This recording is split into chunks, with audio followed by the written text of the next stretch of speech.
My name is Samara Wallace, and my speech is about hateful coworkers. Everyone knows working with someone mean is emotionally draining. No one gets along with someone all the time, but there's that one person who really pushes your buttons more than the average Joe. And when you have to work with them, you have to be around them all the time. You have to communicate with them. You have to teamwork with them. And every time you have a shift, you have to be around them. In normal life, if they were really mean to you, you could just leave them alone. But you can't do that when you work with them. So here are some tips on how to deal with them. You can try to kill them with kindness, which is where you're just really nice to them. And they feel too bad to be mean to you because you're so nice to them. Another thing you can do is confrontation. They might not even know that they are hurting your feelings. And if you tell them that they're being rude or that they're hurting your feelings in a very professional way, there could be a really great outcome. And lastly, if all of that does not work, you can always tell the supervisor about their attitude and about how it's affecting your work. Now, like I said, the first one was killing them with kindness. Kindness is contagious. So if someone is really mean to you, you can just be super happy and be really nice to them.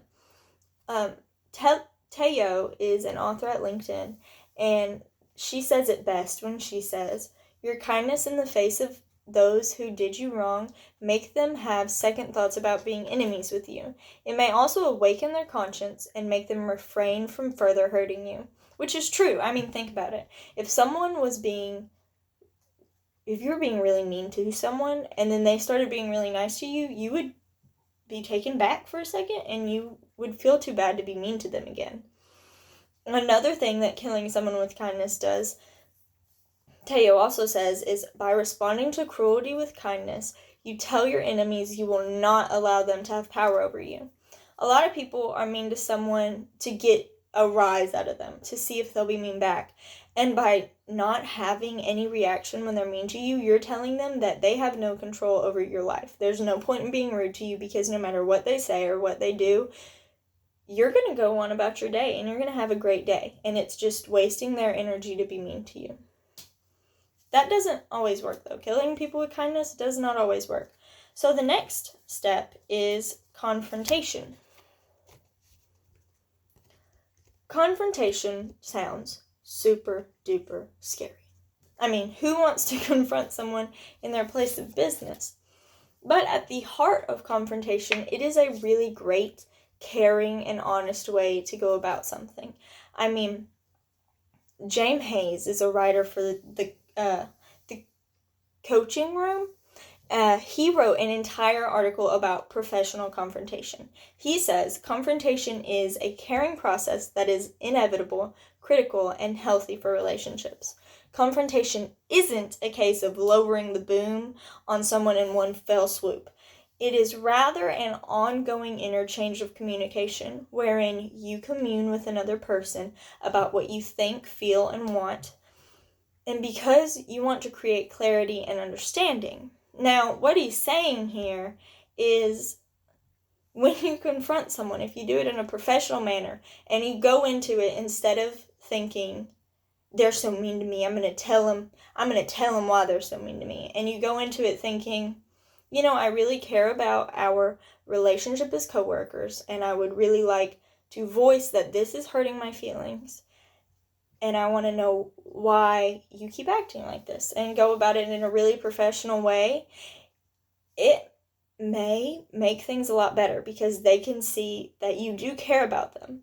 And they might not even know that they're being rude to you. I mean, they may have just had a baby, or just their marriage may be not doing so well, or they have a big test and they didn't get a lot of sleep, and they're just in a really bad mood, and they're being rude on accident because they're in a bad mood. And you tell them, hey, you're being a lot rude, a lot more rude today than normal. Then they may think, oh, am I? I'm so sorry. And then not be mean to you anymore because they didn't even know that they were being mean to you. The last thing you can do, which is a very scary thing to do, is tell on them. Now, Daniel Alder is an author for Lifehack who took to an article to demonstrate when it is appropriate to get the boss involved, because this is a very big thing. He states, do not go to your boss to get back at someone. That plan will backfire, either because he wants to know more and goes seeking information on his own, or because word will get back to the person you have a grudge against, and issues may become more acute. Only go to the boss if you're concerned about the future of the business. Now, what he's saying is, when you go to the boss is going to investigate. Why is this person being mean? Is this person actually being mean? Does she really just not like this person? And if you're doing it because you're mad at this person for being mean, then the boss is going to see that there really isn't that big of a problem and that you're only doing it out of hateful reasons. Or, the person that you told on could find out. And if they find out, they're probably going to be more rude to you than they were before. So only go to the boss when it is truly affecting the way that you are working. If it is making you be not very friendly to the customers because you just had your feelings hurt just a second ago, or if it is decreasing the speed in which you can work because you're thinking so much about how much they hurt your feelings, or because they said something really mean to you and you're really upset about it. Only then do you really need to go to a boss to tell on them. So, no one gets joy from working with mean people. Many of us have coworkers that are not our favorites.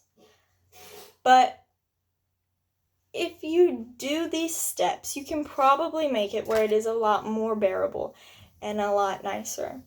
Killing them with kindness tells them that, what they do and what they say isn't going to have any power over you, and that, kindness is the most powerful weapon you can have. Confrontation is also a super powerful thing. Your coworker might have no idea that they're making you so upset, and when you confront them, they can fix it. And, if it's not working and they're being super mean to you and it's messing with the rest of your coworkers and your business and you, working and making things and dealing with customers, it's really affecting you in those aspects, then you can tell your boss.